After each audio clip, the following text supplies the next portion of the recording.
The small town in Vermont was quiet most of the year, the kind of place where people noticed everything and said even more. That morning, the chatter outside the only grocery store echoed through the frosty air. Women stood near the entrance, arms folded, voices lowered but sharp, while men shifted their boots in the gravel, pretending not to listen but catching every word. The topic was the same in every corner. Richard Carter had finally walked out on his wife. "Can you believe it? After all she did for him," one woman whispered, shaking her head. "He should have drowned that night," another muttered, her words sharper than the wind. "Olivia saved him, and this is how he repays her." The gossip buzzed like hornets, harsh and relentless. It had been 3 years since the night Olivia Carter's life had changed forever. She had seen Richard stumble onto the frozen river after too many drinks at a neighbor's barn party. By the time she reached him, the ice had cracked, plunging him into the black water below. She should have called for help, but there was no time. She ran straight onto the ice, fighting against the freezing wind, clawing her way to him. Somehow, she managed to pull him up, to push him onto the edge of the broken ice.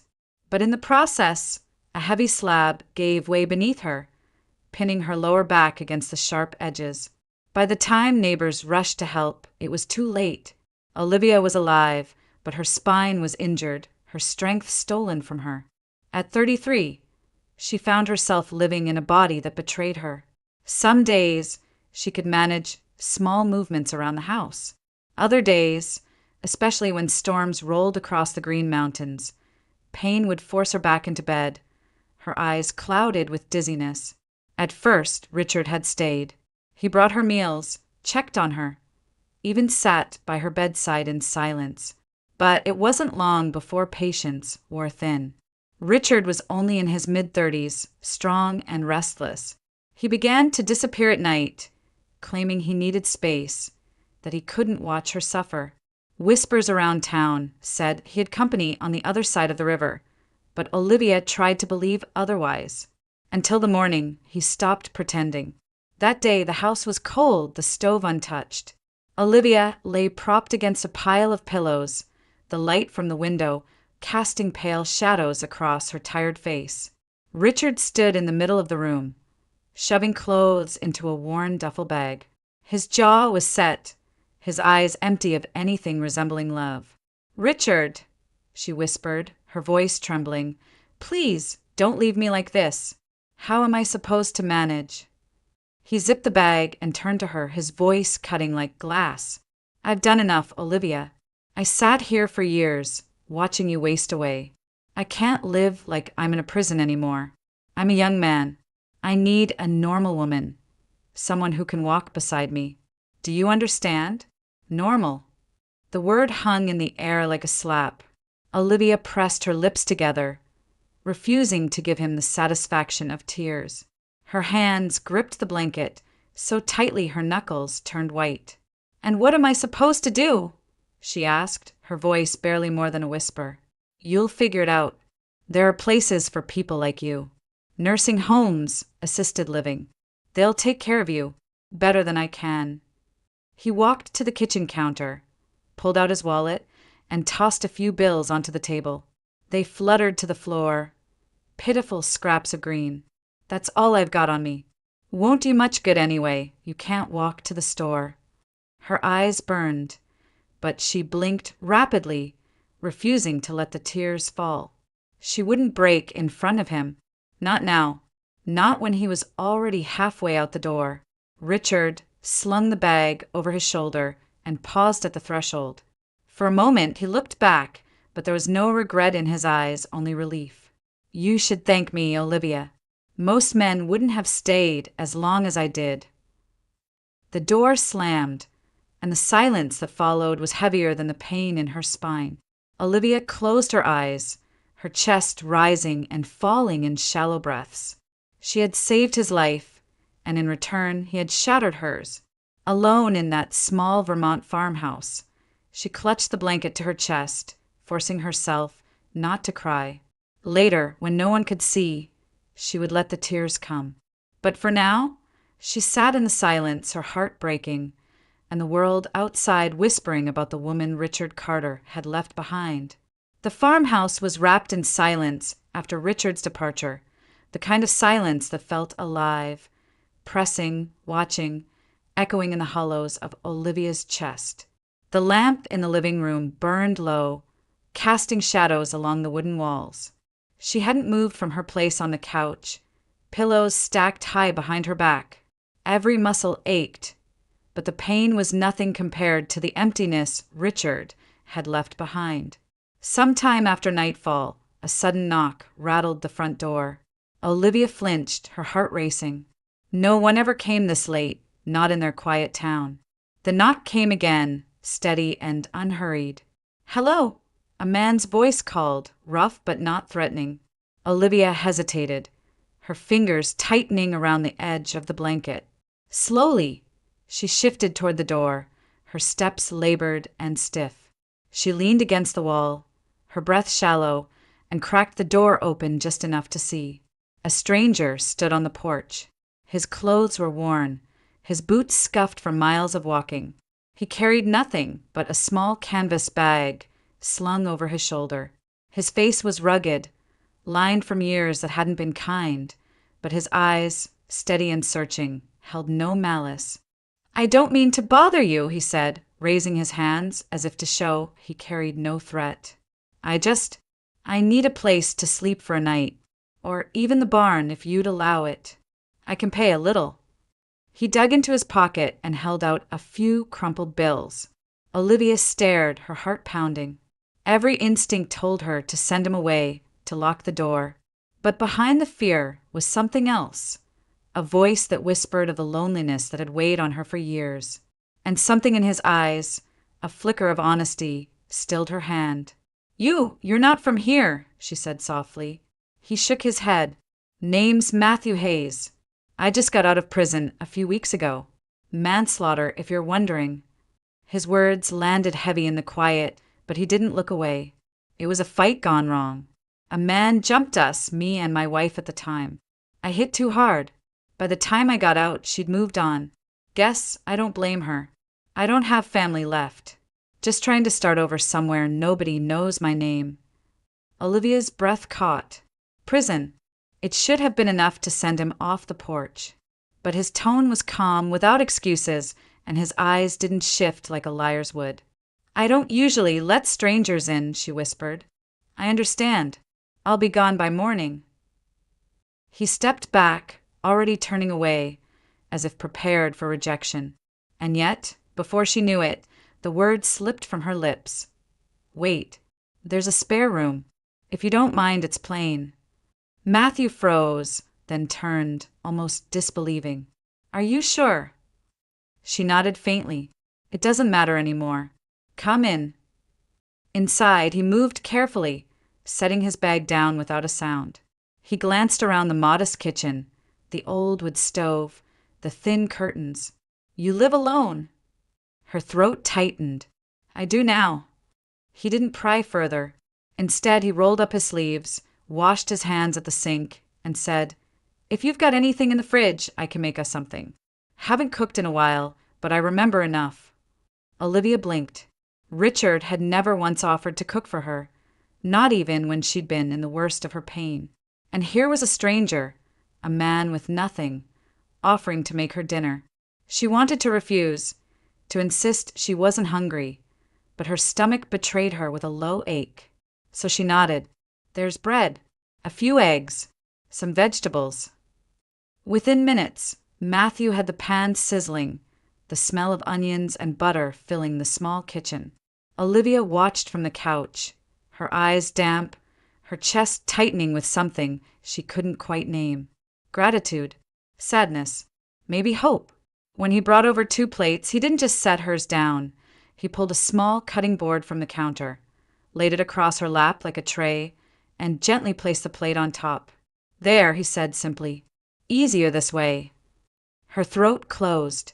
Richard had never thought of such a thing, never asked if she was comfortable. She managed a shaky smile. "Thank you." They ate in silence for a while, broken only by the soft crackle of the stove. At last, Matthew leaned back in his chair, looking at her with a half-smile. Funny, isn't it? 2 broken lives crossing paths in the middle of Vermont. Olivia lowered her eyes, but for the first time in years, she felt less like a burden and more like a person someone truly saw. The following weeks shifted like the slow thaw of winter into spring. Matthew, true to his word, didn't linger idly in Olivia's farmhouse. At dawn, he would step into town, asking around for work, anything that would keep his hands busy and earn him enough to pay his way. By the second week, the hardware store owner sent him toward a carpenter who needed extra help repairing barns. Soon after, the town's contractor had him hauling lumber and mixing cement for new foundations. It wasn't glamorous, but Matthew worked with a quiet determination that people couldn't ignore. His back bent beneath heavy beams, his hands blistered and raw, but he never complained. A man's got to earn his place, he'd tell anyone who asked. And each evening, no matter how tired, he came back to Olivia's farmhouse carrying groceries, or sometimes a small bag of flour, sugar, or coffee he'd bought with his wages. Inside those wooden walls, life began to take on a rhythm Olivia hadn't felt in years.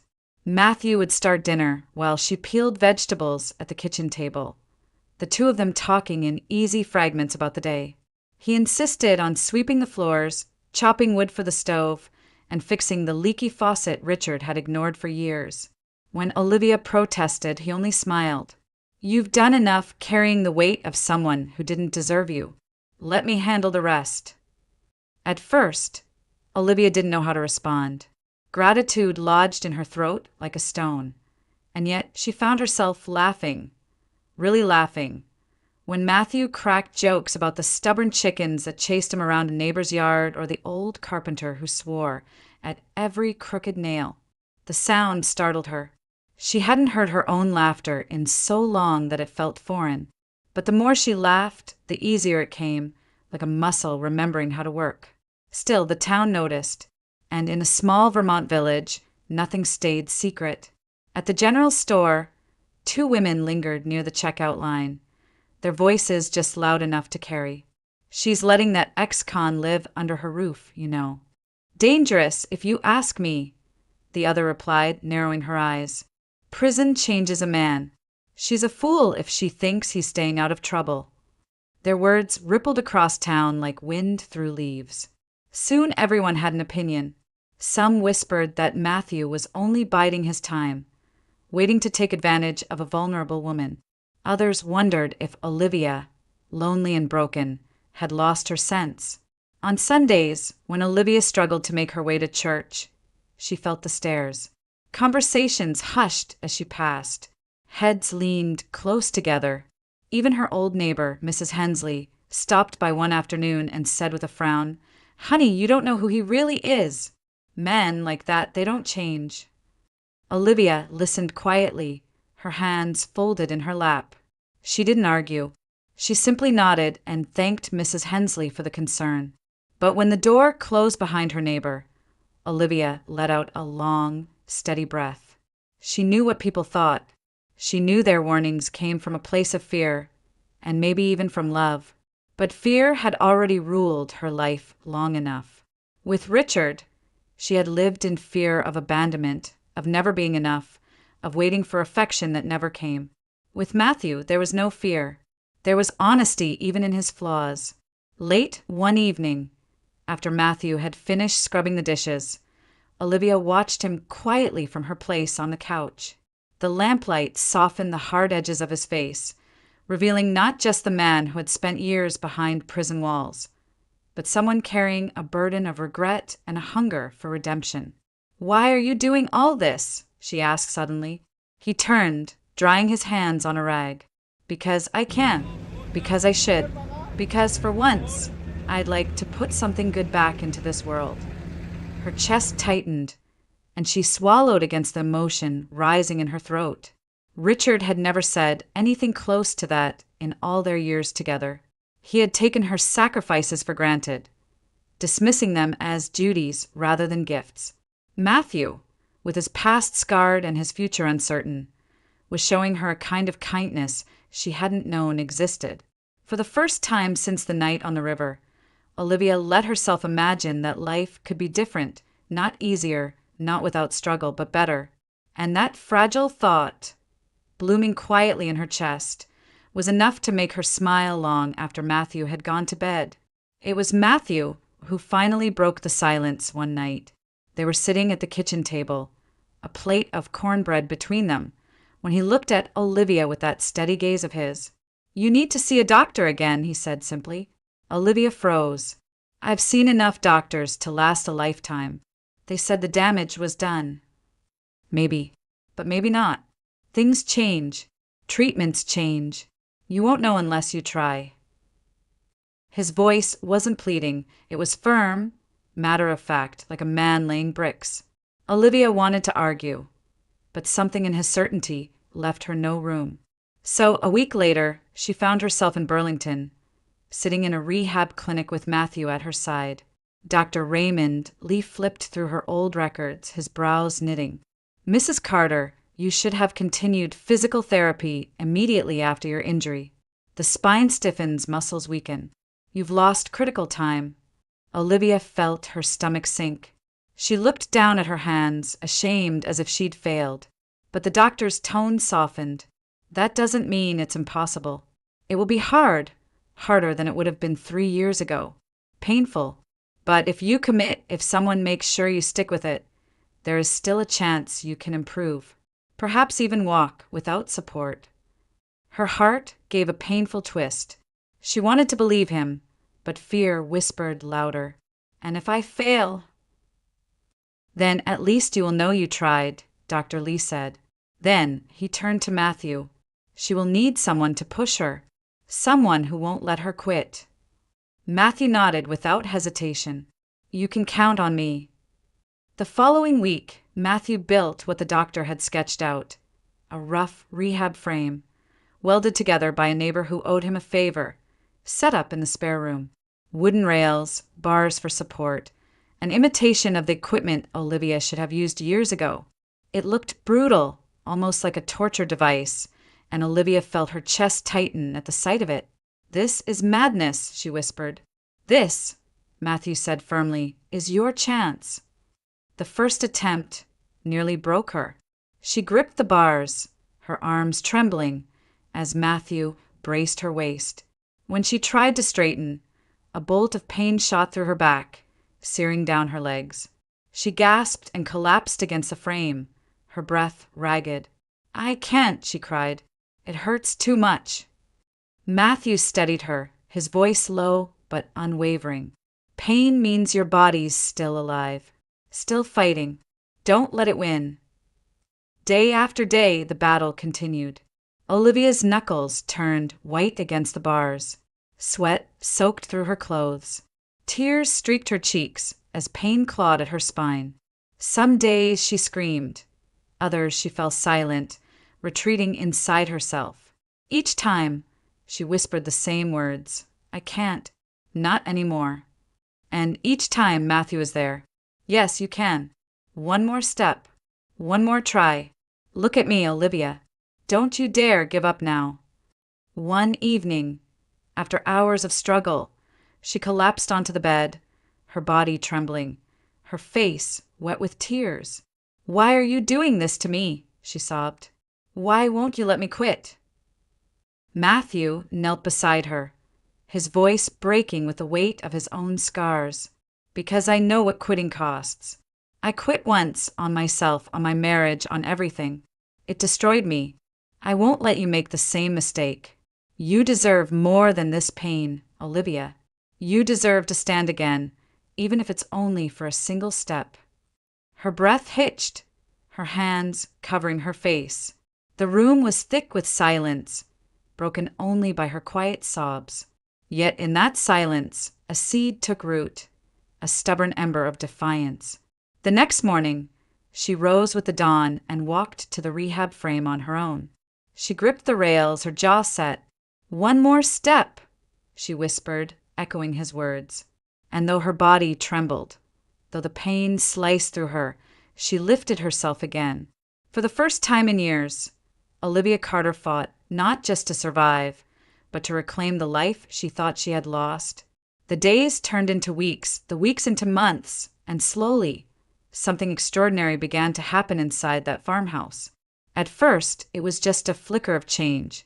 Olivia could sit up on her own without clutching the side of the bed. Then she could hold herself steady in the rehab frame for longer stretches.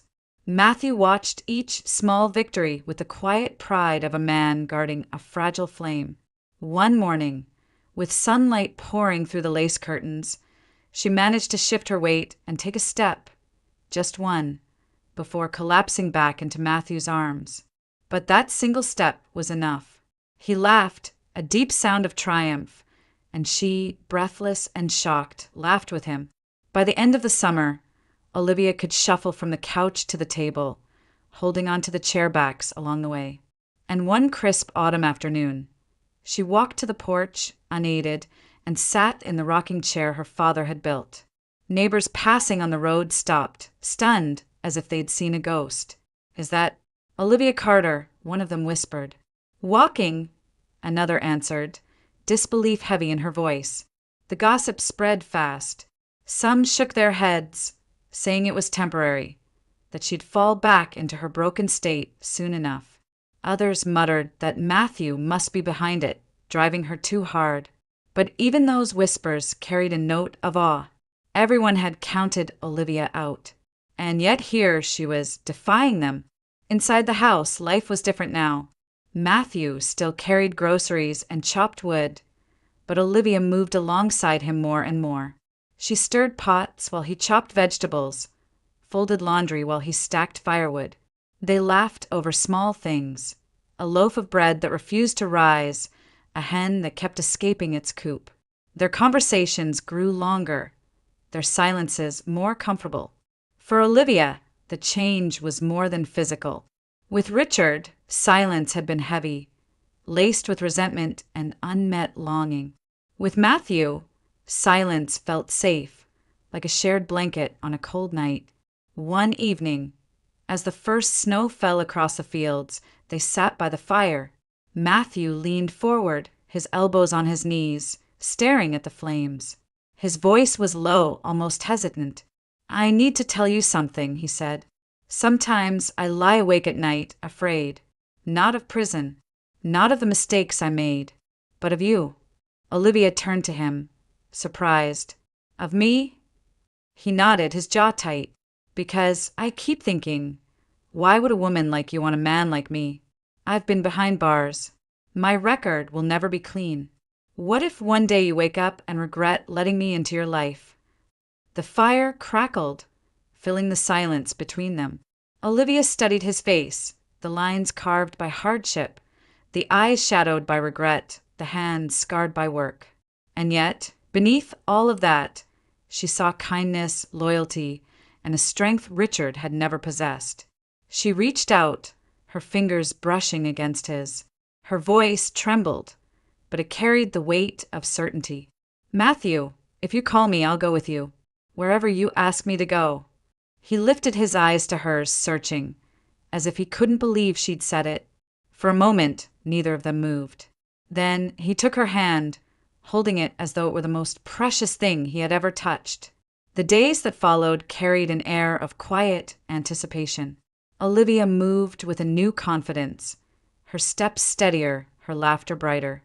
And in town, rumors began to swirl like the snowflakes drifting through the December sky. "Did you hear?" one woman whispered at the diner. "Olivia Carter's ordered a dress. A white one." "A wedding dress," her companion gasped. "That's what they're saying. Imagine a woman who couldn't walk last year, now planning to walk down the aisle." The whispers grew, weaving themselves into every corner of the village. Some scoffed, some smiled, some prayed it was true. And though Olivia heard the gossip, she didn't let it shake her. For the first time in years, she felt the ground steady beneath her feet. Not because her legs were strong, but because her heart finally was. It had been 3 long years since Richard Carter walked out of his farmhouse and out of his wife's life. 3 years spent in the city, chasing the promise of something brighter. At first, it seemed he'd won. a younger woman on his arm, nights out in Burlington and Boston, money flowing as long as he could keep up with her demands. But the shine wore off quickly. The woman who once whispered promises of devotion revealed herself to be merciless. Every dollar he earned disappeared into her hands. When his paycheck shrank, so did her affection. By the time she slammed the door for the last time, Richard was left with nothing but debt, a thinning wallet, and the bitter taste of regret. Winter pressed down on Vermont when Richard finally returned to his hometown. The bus wheezed to a stop at the edge of the village, and he stepped off, collar turned up against the wind. He told himself this wasn't defeat, only a pause, a chance to reclaim what was his. Olivia had no one else. Surely she would still be waiting, bound to the same chair where he'd left her. Maybe she'd even be grateful to see him again.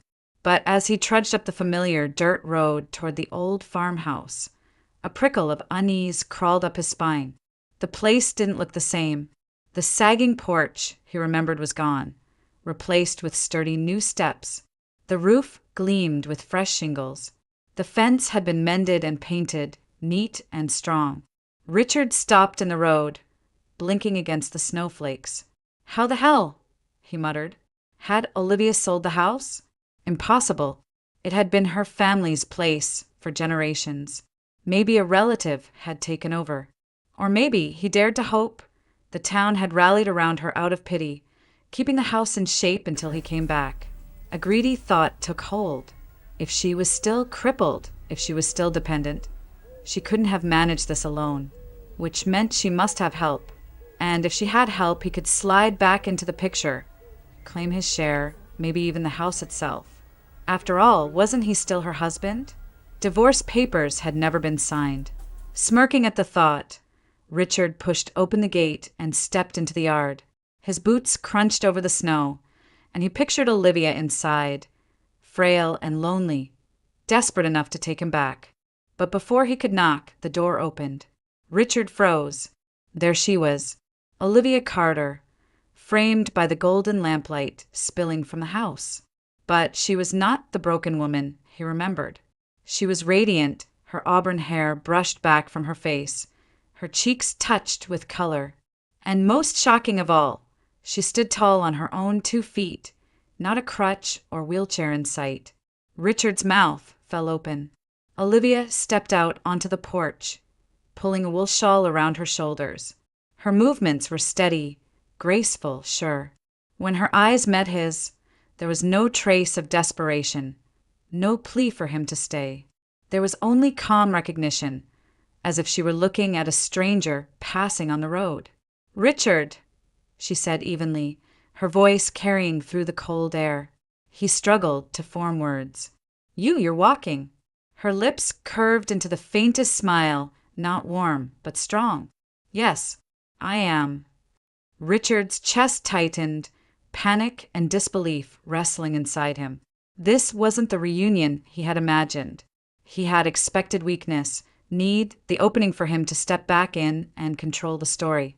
Instead, he was staring at a woman transformed, one who no longer needed him, one who looked like she had already left him far behind. The cold cut deeper, and for the first time since he stepped off the bus, Richard wondered if he had made the worst mistake of his life. Richard hadn't planned on coming back so soon after seeing Olivia on her feet. He told himself he needed time, that he would return when he had the right words, when he could convince her that he had changed. But greed and pride gnawed at him. He couldn't let go of the house, the land, or the woman he still thought of as his possession. 2 days later, as the afternoon sun slid low across the snowy hills, Richard walked up the road again. This time, determination steeled his steps. He rehearsed excuses in his mind, claims of loneliness, promises to do better, anything to make her let him back in. But what he saw when the farmhouse door opened shattered whatever script he had prepared. Olivia stepped out, her hand linked with Matthew's. They moved with quiet unity, their shoulders brushing as though they had walked this way for years. And in front of them, Matthew guided a stroller down the porch steps with careful hands. Inside, a baby cooed, bundled in blankets against the cold. Richard's face drained of color. "No," he whispered. Then louder, his voice cracking, "No." "What is this?" Olivia met his gaze without flinching. Her eyes no longer held the desperate ache he remembered. They were clear, steady, and full of something he had never earned from her. Strength. Richard's pulse thundered. He stormed toward them, his breath sharp in the icy air. "You think you can just replace me? After everything? You're still my wife. This," he pointed at Matthew, his hand shaking with rage. "This criminal doesn't belong here. And a child? Whose child is that, Olivia?" Matthew shifted, placing himself between Richard and Olivia. His stance was calm but immovable like a wall of stone.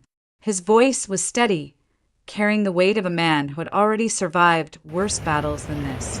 "This is my wife," he said, each word deliberate, final. "This is our family. You don't belong here anymore. Don't come back." Richard stopped short, his anger faltering under the sheer conviction in Matthew's tone.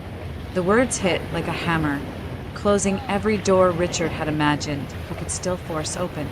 He turned desperately to Olivia, searching her face for a crack, for some flicker of the old dependence that had once chained her to him. "Olivia," he begged, his voice trembling now, "you don't mean this. You need me. You always needed me. Don't you remember?" Olivia stepped forward, her hand still resting lightly on the stroller's handle. Her expression was calm, almost serene. "I remember," she said softly. "I remember saving your life on that river. I remember the pain that never left me. I remember waiting for you, believing you cared. And I remember the day you walked away and told me I wasn't enough." Her voice sharpened, not cruel, but undeniable. "That woman doesn't exist anymore. I am not yours to take back, Richard. Not now, not ever." Silence fell over the yard, broken only by the faint cry of the baby in the stroller. Richard's breath hitched. He looked at her, standing tall, standing free, and something inside him cracked. For the first time in years, he felt fear. Not just fear of losing her, but fear of the man at her side. Whispers around town had already reached him. Matthew Hayes, the ex-convict, the man who had once taken a life in a fight. Looking at Matthew now, Richard realized those whispers carried a warning. His knees trembled, his pride crumbling as quickly as his plans. Without another word, he stumbled back a step, then another, until he turned and staggered down the road. Olivia watched him go, her shoulders straight, her face unshaken. Beside her, Matthew rested his hand gently over hers. Together, they stood in the fading light, no longer haunted by Richard's shadow. Richard did not look back. He knew what he had lost, and he knew he could never reclaim it. Richard's figure shrank against the horizon until he was nothing but a blur moving down the snowy road. No one called after him. No one asked where he was going or if he'd return. For the first time in his life, he had no audience, no pity, and no place to belong. By the time he reached the bus stop at the edge of town, the truth weighed on him heavier than the duffel bag over his shoulder. He was a man utterly alone. Back in the village, whispers moved quickly, but they carried a different tone than before. Once, townsfolk had wagged their tongues about Olivia with suspicion, muttering that she'd lost her senses for letting a stranger into her home. Once, they doubted Matthew, warning that ex-cons couldn't be trusted. But now their voices were colored with something else entirely, respect. "Did you see her?" A woman at the diner marveled, leaning across the booth. Olivia Carter, standing tall, walking on her own. "That man she's with. He must have been the one who pushed her back onto her feet." "And the way he stood up to Richard," another replied, shaking his head. "Took guts. The man didn't even flinch." For the first time in years, the town wasn't talking about Olivia as a victim. They were talking about her as someone who had one. Life in the farmhouse took on a warmth that spread far beyond its walls. Neighbors began to stop by, not with pity, but with casseroles, warm bread, and heartfelt congratulations. Mrs. Hensley, once Olivia's fiercest critic, came with a pie and tears in her eyes. I was wrong about him, she admitted, nodding toward Matthew. And I was wrong about you too. You're stronger than any of us ever knew. When the church bells rang one crisp Saturday morning, the pews filled with faces from every corner of town. Olivia stood at the front in a simple cream dress, her auburn hair tucked beneath a veil, her steps measured but steady as she walked down the aisle. At the altar, Matthew waited in a dark suit borrowed from the pastor's son, his hands trembling not with fear, but with awe. The vows were short, spoken with a conviction that silenced every whisper. When Matthew said, "I will stand with you in strength and in weakness for all the days of my life," there wasn't a dry eye in the room. And when Olivia answered, "I will walk with you wherever the path leads," even the skeptical shook their heads in wonder. Afterward, the churchyard rang with laughter. Children chased each other between the gravestones. Women clutched Olivia's hands. Men clapped Matthew on the back. No one spoke of his past that day. They spoke instead of their future, of a family forged not in ease but in fire, tested and found unbreakable. Seasons turned as they always do. Winter melted into spring, and spring swelled into a lush Vermont summer. By the time autumn rolled across the hills, Olivia's life had blossomed into something she once thought impossible. The farmhouse glowed with fresh paint, its windows bright, its garden overflowing with pumpkins and chrysanthemums. Inside, a crib stood by the window, and the soft laughter of a baby filled the rooms like music. One golden morning, with leaves drifting down in shades of amber and scarlet, Olivia stepped outside. She no longer needed Matthew's steady arm to hold her, but he offered it anyway, pushing the stroller with their child bundled inside. They walked down the gravel path together, the cool air brushing their cheeks. Olivia paused, looking out across the rolling fields. 3 years ago, she had watched this same landscape through a fog of pain, convinced her life had ended. Now, standing here with Matthew and their child, she felt something entirely different, a surge of quiet triumph, a trust in tomorrow. Her eyes shimmered in the sunlight, and a small, unshakable smile touched her lips. She had been broken, abandoned, told she was less than whole. And yet here she was, stronger than ever, walking her own path. Because true strength, she realized, had never been about flawless bodies or perfect lives. It lived in the courage to rise again, in the heart's stubborn refusal to surrender, and above all, in the choice to love,